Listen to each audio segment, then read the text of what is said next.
Hey there, everybody. It's me, your buddy Dave from thedarkstuff.com and the Dark Stuff channel here on YouTube. Thanks a lot for checking out my latest video. Now, this is a video on the band LA Guns, and initially, this was just going to be a segment of an otherwise larger video because I caught the band recently on their current tour in support of their newest album, Black Diamonds. I figured I'll shoot a little bit and I'll just put it in a greater segment about live shows, but ended up having a great time at the show and shot a lot more stuff than I thought I would. And so, voila, here's the new video.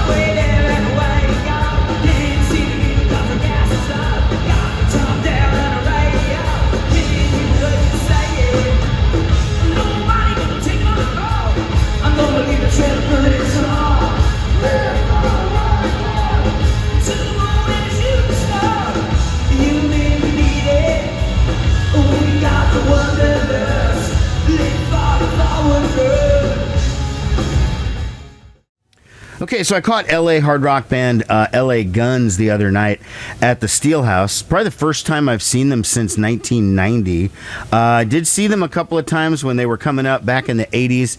And, you know, I have a history with 80s hard rock and what commonly is known as hair metal. I don't think LA Guns qualifies as that. I didn't back then, and I still really don't.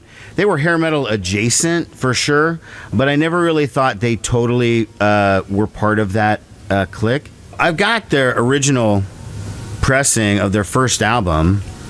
It was their debut album, and what I always liked about LA Guns and why I felt like they stood out a lot more, you know, that album came out in 1988, and by that point I was 17. I was already starting to kind of fade out from that kind of music and getting more into like punk and indie and alternative and stuff. But I still liked LA Guns because they had this edge to them. They had a little bit more of a punk edge. They didn't have as much polish, especially on that first album. And the drummer on that first album, he's called Nicky Alexander on the record, but he used to be known as Nicky Beat, and he used to play with like the Weirdos and the Germs and the Cramps and all these like punk bands. And so it does have more of a punk feel, has a raw, energetic feel on the record.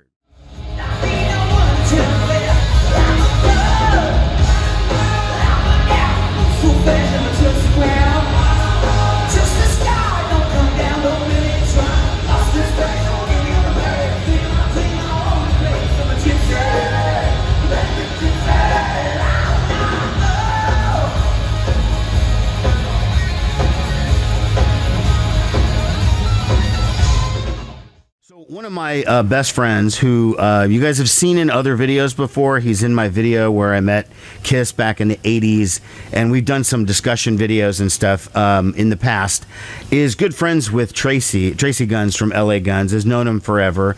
And so the plan was we were going to come down to the show. He was visiting Omaha, my friend, and we were going to go down to the show, and then after LA Guns, because they were going first, Tom Keifer Band, Tom Keifer of Cinderella was the headliner, and then we're going to go back and like backstage and say hi and stuff. So our seats were up in the balcony, and we watched the first couple of songs from up there.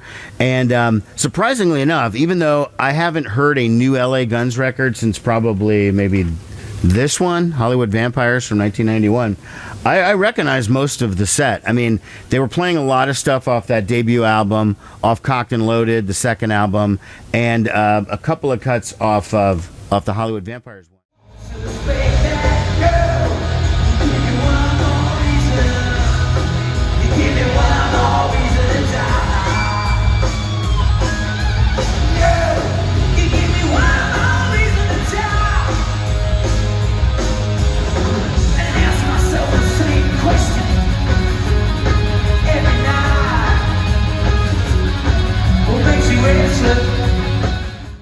Midway through, we went down on the floor and watched the rest of the show from there. It was actually much better that way. I mean, the balcony was cool, and it's a really, really nice facility, but we were so far up, you know, it was like we were watching them on TV, which is my main issue with arena shows anyways, is that I like to get up close. I like to be in theaters, clubs, whatever. I like to get right up there. And so we did that for the rest of the show. You know, a lot of their best songs were played, of course. They did, you know, One More Reason, Electric Gypsy.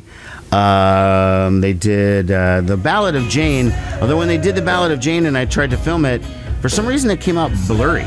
Like, I thought these iPhones are supposed to have, like, autofocus, and it came out a little blurry for some reason. I think that's kind of strange. But, so that kind of jacked up my footage of Ballad of Jane. So they closed the set with, like, kind of an extended Rip and Tear, which is one of my favorite songs by them. And they played, I don't know, about an hour and 15. It was a pretty long set for an opener. I was pretty satisfied with that. And then as soon as they were done, we went backstage and went into the band's dressing room. And I met some of the other guys, some of the newer guys in the band. There was the bass player, I want to say his name is John. I'm sorry if it's not. I'm doing this from memory. The drummer, I don't remember his name. I shook hands with him. Didn't really see him again. I think he went out and watched Tom Keifer. The other guitar player's name was Ace. That was easy to remember, the time Ace Frehley. And met him a little bit. And then we got the word that we were going to go on the bus to talk to Tracy because he was there, Tracy Guns. So we went up on the bus. And one of the things when we get up on the bus, right, is, you know, these guys have been friends for a long time, but I actually was there a couple of times when they met back in the 80s. And I instantly relayed the story. I was like, yeah, Tracy, you know, we came up on your bus. I said it was 1988. Okay, so the story that I thought it was that in 1988, when I was 17, my friend became friends with Tracy. We were invited to go up on their tour bus, and like I was expecting it to be super wild and crazy, and you know, naked girls running around, whatever. Anyways, it was pretty mellow. You know, it was before the show. You know, the opening band was London Choir Boys, which I have no recollection of ever seeing, probably because we were on the bus before the show. So I relayed that story, and then I was like, yeah, and I thought it was going to be all wild and crazy, you know. And then I was like, it's kind of like it is here. Because they were just chill. They were just chilling. It was after the show, you know.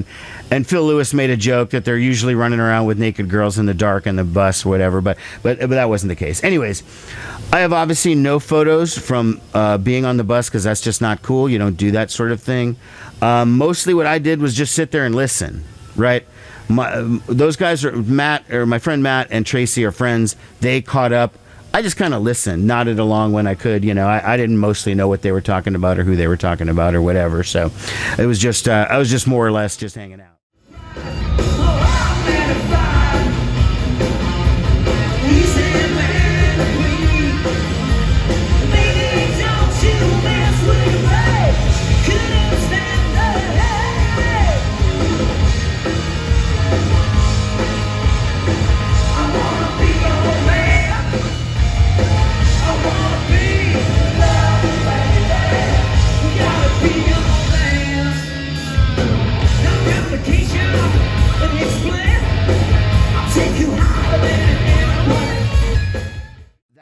Tour bus story, which I thought happened in 1988. I just found a ticket stub for LA Guns with London Choir Boys. Now, it doesn't say the venue, but I'm pretty sure this is Fat Jack's from Council Bluffs. And this says June 21st, 1990. That would be the Cocked and Loaded tour. And full 2 years after I thought that we saw that show. So either way, I think that's when we went on the bus and that thing. But that means when I met them the first time was 2 years earlier in 1988 when they opened for Def Leppard at the Bob Devaney Center in Lincoln. That was when they played in the Round. And we went back before then. And I got my album signed by all the original guys.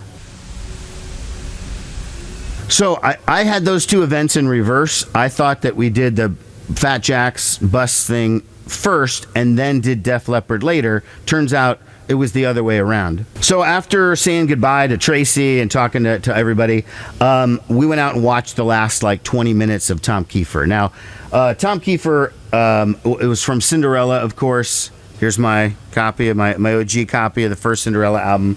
I used to really like Cinderella. I think they were one of these bands. This album cover is so misleading because, again, it makes them look all glammed up and dolled up and stuff. And they really weren't also. They were like LA Guns. They were like harder and a little edgier and more rock and roll than metal. And over the next like album or two, you saw that. I mean, they were more similar to like the Black Crowes than they were to Poison or Warrant or somebody like that, you know. I saw Cinderella open for David Lee Roth in '86, and I think I saw him on a headline tour maybe in '88 or '89 or something like that, but hadn't seen them since. And I did actually miss most of the show because we were backstage, but when we came out, they started to do some of the Cinderella hits, and so I did catch them doing Somebody Save Me.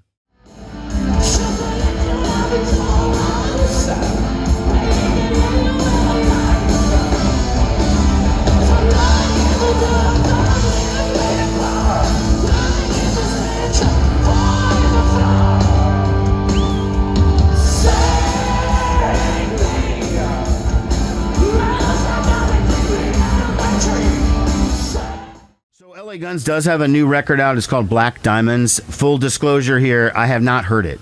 I wanted to listen to it before the show, but time just got ahead of me and I wasn't able to do it, so I didn't get a chance. They did play a couple of cuts from that during the show, and they sounded pretty good. So, but honestly, I don't know about the new record.